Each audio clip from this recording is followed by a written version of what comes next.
សួស្តីអ្នកនរគ្នាថ្ងៃនេះយើងសូមចេញវីដេអូមួយដើម្បីចែករំលែកតើអ្នកនរគ្នាគិតថាលុយសំខាន់ជាងពេលវេលាឬក៏ពេលវេលាសំខាន់ជាងសុខភាពអញ្ចឹងយើងមានថ្ងៃនេះយើងបែងចែកជា3គឺលុយពេលវេលាហើយនិងសុខភាពចឹងមិនថាខ្ញុំមិនថាអ្នកទាំងអស់គ្នាទេគឺលុយពិតជាសំខាន់ណាស់ចឹងប្រសិនបើយើងអត់មានលុយយើងធ្វើអ្វីក៏មិនកើតដែរចឹងគឺលុយគឺដើរតួយ៉ាងសំខាន់សម្រាប់ខ្ញុំបាទសម្រាប់ខ្ញុំគឺលុយសំខាន់ណាស់មានលុយយើងអាចធ្វើអ្វីក៏បានដែរបាទប៉ុន្តែចឹងប្រសិនបើយើងអត់មានពេលវេលាបើសិនបើយើងអត់មានពេលវេលាគ្រប់គ្រាន់តើយើងអាចមានពេលវេលាដើម្បីទៅស្វែងរកលុយទាំងអស់នោះដែរទេអញ្ចឹងយើងអាចវិលត្រឡប់មកវិញថាពេលវេលាគឺសំខាន់ជាងលុយបើសិនបើយើងអត់មានពេលវេលាគ្រប់គ្រាន់ទេអត់មានពេលវេលាល្អទេយើងមិនអាចទៅរកលុយបានកាន់តែច្រើនទេអញ្ចឹងពេលវេលាគឺសំខាន់ណាស់បាទតែយើងត្រូវស្វែងយល់ថាទាំងពេលវេលាទាំងលុយប៉ុន្តែសំខាន់តែអ្វីដែលសំខាន់ជាងពីរនឹងទៅទៀតនោះគឺ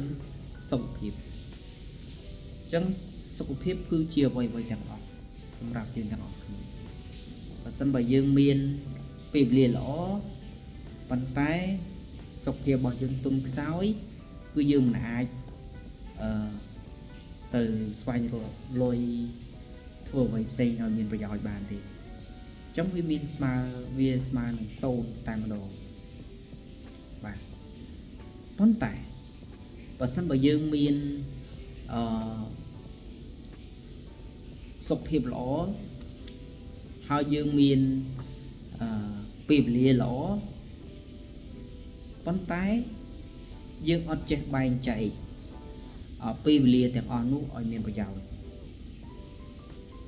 យើងគិតតែខ្ជះខ្ជាយពេលវេលារបស់យើងអញ្ចឹងមានន័យថាទោះបីយើងមានសុខភាពល្អក្តីហើយយើងមានពេលវេលាល្អក្តីប៉ុន្តែយើងមិនអាចបែងចែកពេលវេលាមួយនឹងឲ្យល្អទេគឺយើងមិនអាចប្រើពេលវេលាទាំងអស់នោះដើម្បីស្វែងរកនៅអ្វីដែលល្អដូចជាថវិកាឬក៏ធ្វើអ្វីដែលមានប្រយោជន៍ដែរអញ្ចឹងវាស្មើនឹង0ដូចគ្នាអញ្ចឹងសរុបសេចក្តីមកគឺសុខភាពគឺជាចំណុចចម្បងសម្រាប់យើងទាំងអស់គ្នាតមកគឺពេលវេលាដែលយើងចេះប្រើប្រាស់វាអ្វីដែលយើងមានកុំគិតអ្វីដែលវាកន្លងហើយយើងនៅតែសុញជាមួយនឹងអ្វីដែលយើងកន្លងផុតទៅចឹងទៅវាអាចធ្វើឲ្យយើងបាត់បង់ពេលវេលាដែលមានតម្លៃរបស់យើងបានអញ្ចឹងសម្រាប់ខ្ញុំគឺសុខភាពគឺសំខាន់បំផុត